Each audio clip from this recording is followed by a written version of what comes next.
Hey everybody, welcome back to another video presented by infocreates.com. Marshall Nicholson here.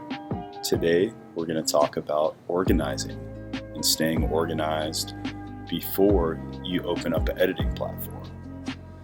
For this demonstration, I'm going to be mentioning Premiere Pro a lot because that's just the platform that I prefer to use, but this will help with your Final Cut Pro workflow and the likes in between.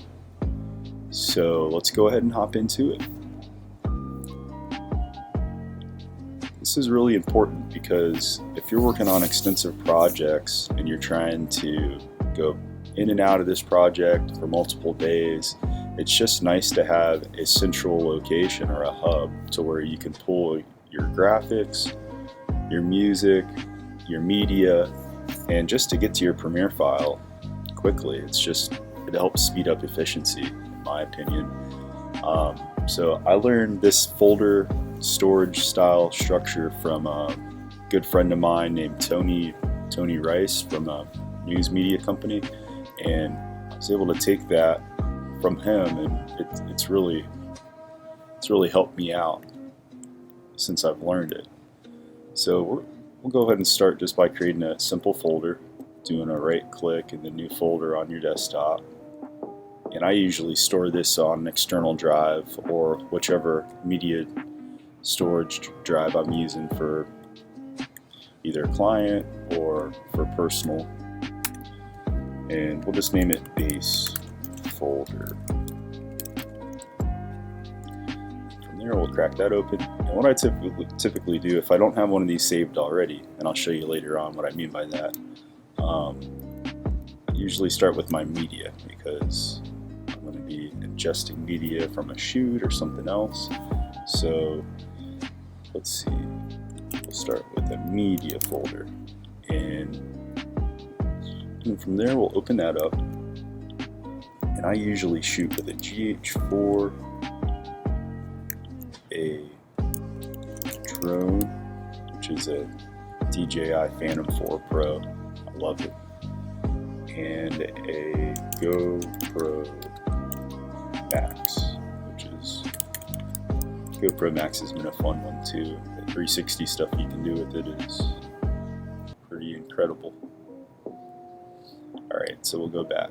So there's our media. So this is the folder where you could put all your media. Say if you shoot with, Sony camera or Panasonic, you could save a folder and name it accordingly, and then you just dump all your media here. That has to do with the GH4, or that was shot with the GH4, and then you can dump all your media here, and etc. So now what I do is usually create a Premiere file folder. This is the folder where you could put your Premiere project. Just a nice easy way to keep track of where your file's at.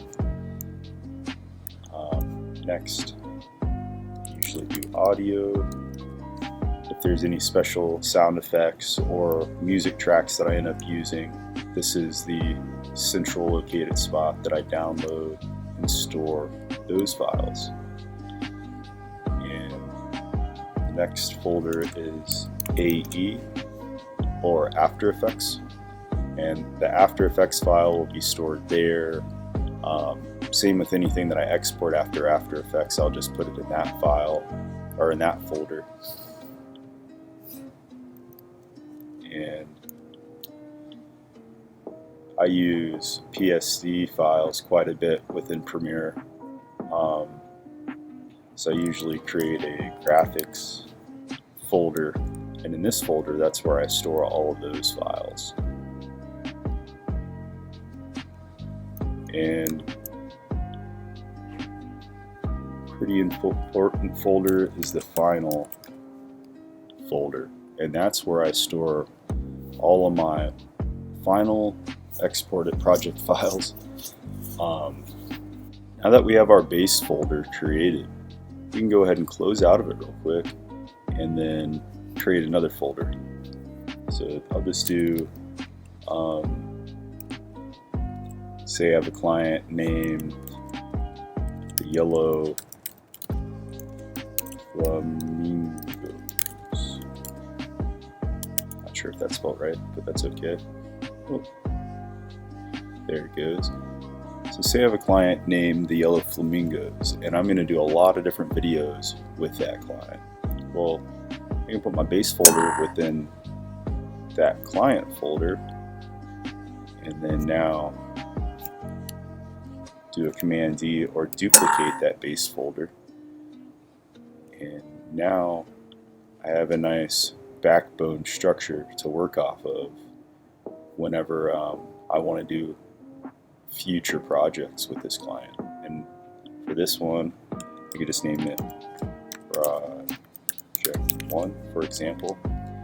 And then say if next week I need to shoot another project with them, and then I could just do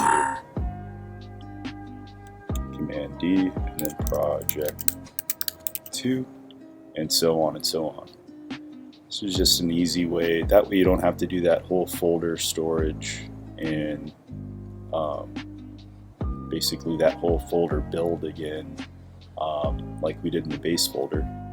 Now you have all those duplicated or triplicated or quadruplicated or whatever, to where you could just easily access different projects, and if something comes up in the future and you need to go back to a previous project, it's all laid out nice and neatly and organized for you. That's basically the summary of this whole video, and the point behind it is easy access. You know, it provides this type of file structure, provides a pretty straightforward, easy access to all of your media and all of your project files, and I found it to be a pretty effective workflow for me, and hopefully you find it to be one for you as well. Thank you all for watching this video. If you have any further questions, feel free to leave them in the comments below. Like this video if you would, and also subscribe to our channel. Thanks everybody.